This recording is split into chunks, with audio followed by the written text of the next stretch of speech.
দীর্ঘ নির্বাসন শেষে অবশেষে বাংলাদেশে আসছেন বিশ্বের অন্যতম পরিচিত ইসলামী ব্যক্তিত্ব ও বক্তা ডক্টর জাকির নায়েক। আগামী 28 অথবা 29 নভেম্বর ঢাকায় আসার প্রাথমিক পরিকল্পনা রয়েছে বলে ইভেন্ট ম্যানেজমেন্ট সংস্থা সূত্রটি নিশ্চিত করেছে। তবে এই সফরের আগেই ভারতীয় সরকারের পক্ষ থেকে কড়া বার্তা এসেছে বাংলাদেশের প্রতি। গুলশান হামলার পর তৎকালীন শেখ হাসিনা সরকারের দেওয়া নিষেধাজ্ঞার প্রায় 9 বছর পর ডক্টর জাকির নায়েক বাংলাদেশে আসছেন। স্পার্ক ইভেন্ট ম্যানেজমেন্টের আয়োজনে তিনি একটি মেগা লেকচার ইভেন্টে অংশ নেবেন, যা সম্পূর্ণ চ্যারিটিমূলক হবে বলে জানানো হয়েছে। প্রাথমিক সিদ্ধান্ত অনুযায়ী 28 অথবা 29 নভেম্বর ঢাকায় তার প্রথম অনুষ্ঠানটি হওয়ার কথা। তবে 28 অক্টোবর 2025 তারিখে বাংলাদেশের পররাষ্ট্র উপদেষ্টা মোহাম্মদ তৌহিদ হোসেন সাংবাদিকদের প্রশ্নের জবাবে জানান, ডক্টর জাকির নায়েকের এই সফর সম্পর্কে পররাষ্ট্র মন্ত্রণালয় অবগত নয়।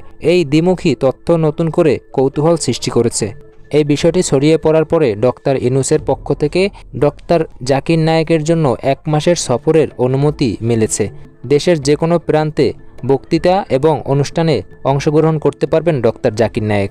জাকির নায়েকের বাংলাদেশের আগমনের খবর প্রকাশ্যে আসার পরপরই নড়েচড়ে বসেছে ভারত। গত 30 অক্টোবর 2025 তারিখে ভারতের পররাষ্ট্র মন্ত্রণালয়ের মুখপাত্র রণধীর জয়সওয়াল এক প্রেস ব্রিফিংয়ে স্পষ্ট বার্তা দেন।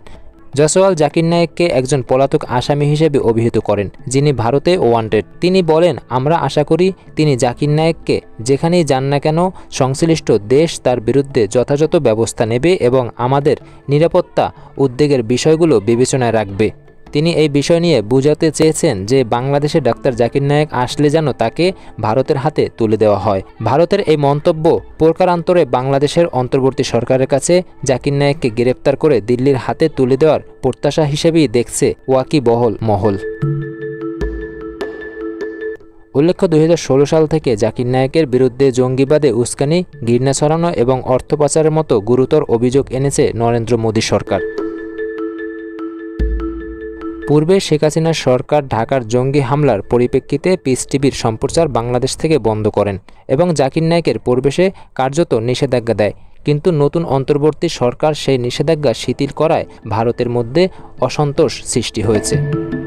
ভারত দীর্ঘদিন ধরে মালয়েশিয়ার কাছেও জাকির নায়েককে প্রত্যাবর্তনের অনুরোধ জানাচ্ছেন, যেখানে তিনি স্থায়ীভাবে বসবাস করছেন। মালয়েশিয়া এখন পর্যন্ত সেই অনুরোধ সাড়া দেয়নি।